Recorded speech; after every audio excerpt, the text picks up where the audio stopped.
కేంద్ర ప్రభుత్వ ఉద్యోగాలు సాధించాలనుకుంటున్న వారికి గుడ్ న్యూస్. సెంట్రల్ గవర్నమెంట్ లోని వివిధ మినిస్ట్రీస్, డిపార్ట్మెంట్స్ లో గ్రూప్ బి నాన్ గెజిటెడ్ పోస్టుల నియామకానికి staff selection commission notification release చేసింది. నోటిఫికేషన్ లోకి వెళ్లే ముందు మా ఛానల్ ను ఫస్ట్ టైం చూస్తున్నట్లయితే సబ్స్క్రైబ్ చేయండి. వీడియో నచ్చితే లైక్ చేసి షేర్ చేయండి. స్టాఫ్ సెలక్షన్ కమిషన్ ఒక కాన్స్టిట్యూషనల్ బాడీ అనుకుంటున్నారా? ఏ అవును, బి కాదు. సెంట్రల్ గవర్నమెంట్ జాబ్ కొట్టాలనే అభ్యర్థులకు స్టాఫ్ సెలక్షన్ కమిషన్ మంచి నోటిఫికేషన్ అయితే రిలీజ్ చేసింది. కంబైన్డ్ హిందీ ట్రాన్స్లేటర్ ఎగ్జామినేషన్ 2024కు సంబంధించి నోటిఫికేషన్ రిలీజ్ అయింది. దీనికి సంబంధించి ప్రకటనను స్టాఫ్ సెలక్షన్ కమిషన్ అయితే విడుదల చేసింది. ఈ నోటిఫికేషన్ ద్వారా మొత్తం 312 పోస్టులకు రిక్రూట్మెంట్ చేపట్టనున్నారు. పోస్టుల సంఖ్య ఇంకా పెరిగే అవకాశం అయితే ఉంది ఫ్రెండ్స్. ఇందులో కేంద్ర ప్రభుత్వ రంగ సంస్థలు, వివిధ మంత్రిత్వ శాఖలు, డిపార్ట్మెంట్లలో పనిచేసేందుకు junior Hindi translator, junior translator, senior Hindi translator, senior translator వంటి పోస్టులను భర్తీ చేస్తున్నారు. ఇక ఈ పోస్టులకు సంబంధించిన అర్హత విషయానికి వస్తే అభ్యర్థులు ఇండియన్ అయి ఉండాలి, సంబంధిత సబ్జెక్టులో మాస్టర్స్ డిగ్రీ లేదా డిప్లొమా పాస్ అయి ఉండాలి.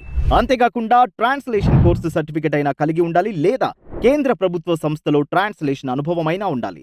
ఇక ఏజ్ విషయానికి వస్తే ఆగస్టు 1, 2024 నాటికి 30 ఏళ్లకు మించకూడదు. అభ్యర్థి ఆగస్టు 2, 1994 మరియు ఆగస్టు 1, 2006 మధ్య జన్మించి ఉండాలి. నిబంధనల ప్రకారం ఏజ్ లిమిట్ లో ఎక్సెంప్షన్స్ ఉన్నాయి. సీనియర్ ట్రాన్స్లేటర్ ఉద్యోగాలకు ఎంపికైన వారికి నెలకు 44,900 నుంచి 1,42,000 వరకు వేతనమిస్తారు. మిగతా పోస్టులకు 35,400 నుంచి 1,12,400 వరకు సాలరీ ఉంటుంది. పేపర్ 1, పేపర్ 2 ద్వారా అభ్యర్థులను స్క్రీనింగ్ చేస్తారు ఫ్రెండ్స్. పేపర్ 1 లో జనరల్ హిందీ, జనరల్ ఇంగ్లీష్ విభాగాల్లో ప్రశ్నలు అడుగుతారు. ఆబ్జెక్టివ్ టైప్ విధానంలో కంప్యూటర్ బేస్డ్ టెస్ట్ ఉంటుంది. ఇందులో నెగిటివ్ మార్కింగ్ ఉంటుంది. ప్రతి రాంగ్ ఆన్సర్ కు 0.25 నెగిటివ్ మార్క్ ఉంటుంది. అండ్ పేపర్ 1 కు సంబంధించి కంప్యూటర్ బేస్డ్ టెస్ట్ అక్టోబర్ లేదా నవంబర్ లో నిర్వహిస్తారు. నార్మలైజ్డ్ ప్రాసెస్ ద్వారా అభ్యర్థులను స్క్రీనింగ్ చేసి ఎస్ఎస్సి వెబ్సైట్ లో డిస్ప్లే చేస్తారు. పేపర్ 1 లో క్వాలిఫై అయిన వాళ్ళను పేపర్ 2 పరీక్షకు ఎంపిక చేస్తారు. ఒకవేళ ఇద్దరు క్యాండిడేట్స్ కు సేమ్ మార్క్స్ వస్తే పేపర్ 2 లో వచ్చిన మార్కులను పరిగణలోకి తీసుకుంటారు. ఇంకా పేపర్ 1 లోని ఇంగ్లీష్, డేట్ ఆఫ్ బర్త్ ను కన్సిడర్ చేస్తారు. ఇక ఈ నోటిఫికేషన్ లాస్ట్ లో అయితే అభ్యర్థులకు కొన్ని సలహాలు అయితే కమిషన్ ఇచ్చింది ఫ్రెండ్స్. అప్లై చేయడానికి ముందు నోటిఫికేషన్ ను పూర్తిగా చదవాలని చెబుతోంది. అభ్యర్థులే సొంతంగా అప్లికేషన్ నింపాలని, లాస్ట్ డేట్ వరకు వెయిట్ చేయకుండా ముందే అప్లై చేసుకోవాల్సిందిగా కోరుతోంది. సో అభ్యర్థులందరూ ఎస్ఎస్సి న్యూ వెబ్సైట్ లో 1 టైం రిజిస్ట్రేషన్ చేసుకోవాల్సిందిగా సూచిస్తోంది. ఈ పేపర్ 2 పరీక్షలో ట్రాన్స్లేషన్, ఎస్ఏకు సంబంధించి ప్రశ్నలుంటాయి. మొత్తం 200 మార్కులకు ఎగ్జామ్ అయితే నిర్వహిస్తారు. ఈ ఎగ్జామ్ లో అభ్యర్థి ఖచ్చితంగా తన rule number, signature, left thumb impression అయితే ఇవ్వాల్సి ఉంటుంది.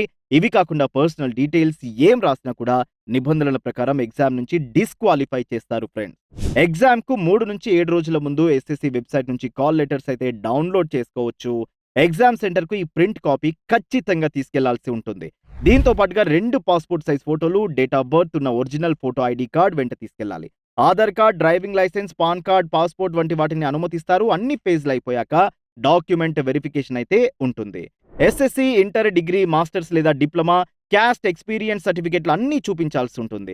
ఫేక్ సర్టిఫికెట్లు ఇవ్వకండి ఫ్రెండ్స్, ఎందుకంటే వెరిఫికేషన్ లో దొరికితే ప్రాబ్లం అవుతుంది.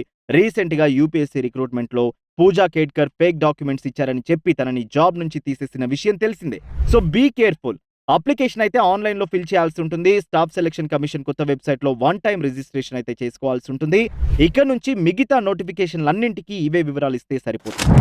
అప్లై చేసుకునేటప్పుడే లైవ్ ఫోటో ఇవ్వాల్సి ఉంటుంది. నోటిఫికేషన్ లో పేర్కొన్న విధంగా ఫోటో అయితే క్లియర్ గా ఉండాలి ఫ్రెండ్స్. ఒకవేళ ఫోటో సరిగా లేకపోతే అప్లికేషన్ రిజెక్ట్ చేస్తారు. ఆగస్టు 2 నుంచి అప్లికేషన్ అయితే ఓపెన్ అవుతుంది. ఆగస్టు 25 వరకు అప్లై చేసుకోవడానికి ఛాన్స్ ఉంది. అభ్యర్థులు లాస్ట్ డేట్ వరకు వెయిట్ చేయకుండా ముందే అప్లై చేసుకుంటే బెటర్ అని కమిషన్ సూచిస్తోంది ఫ్రెండ్స్.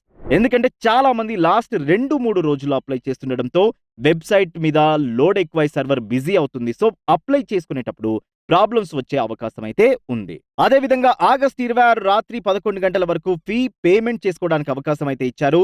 సెప్టెంబర్ 4, 5 తేదీల్లో అప్లికేషన్ ఎడిట్ కు ఛాన్స్ ఉంటుంది. అప్లికేషన్ పూర్తిగా నింపిన తర్వాత 1కి 2 సార్లు చెక్ చేసుకోవాలి ఫ్రెండ్స్. ఫోటో సరిగా ఉందా లేదా, సిగ్నేచర్ కరెక్ట్ గానే ఉందా లేదా అని చెక్ చేసుకున్నాకే అప్లికేషన్ అయితే సబ్మిట్ చేయాలి. ఇక అప్లికేషన్ ఫీజు జనరల్, ఈడబ్ల్యూఎస్, ఓబీసీలకు 100 రూపాయలు కాగా ఎస్సీ, ఎస్టీ, దివ్యాంగులు, మహిళా అభ్యర్థులకు ఫీజు నుంచి మినహాయింపు ఉంటుంది. కేవలం ఆన్లైన్ లో మాత్రమే ఫీ పేమెంట్ అయితే చేయాల్సి ఉంటుంది. ఆగస్టు 26 రాత్రి 11 గంటల వరకు డెడ్ లైన్ అయితే ఇచ్చారు ఫ్రెండ్స్. ఒకసారి ఫీ పేమెంట్ చేశాక ఎటువంటి పరిస్థితుల్లో అయినా సరే రీఫండ్ అయితే ఉండదని చెప్తున్నారు. ఇక ఎగ్జామ్ సెంటర్స్ కు సంబంధించి హైదరాబాద్, కర్నూలు, విశాఖపట్నం, విజయవాడలో తెలుగు రాష్ట్రాలకు చెందిన వారు ఎగ్జామ్ రాయొచ్చు. వీటిలో ఏవైనా 3 సెంటర్లు ఎంపిక చేసుకునే అవకాశం ఉంది. All the best friends.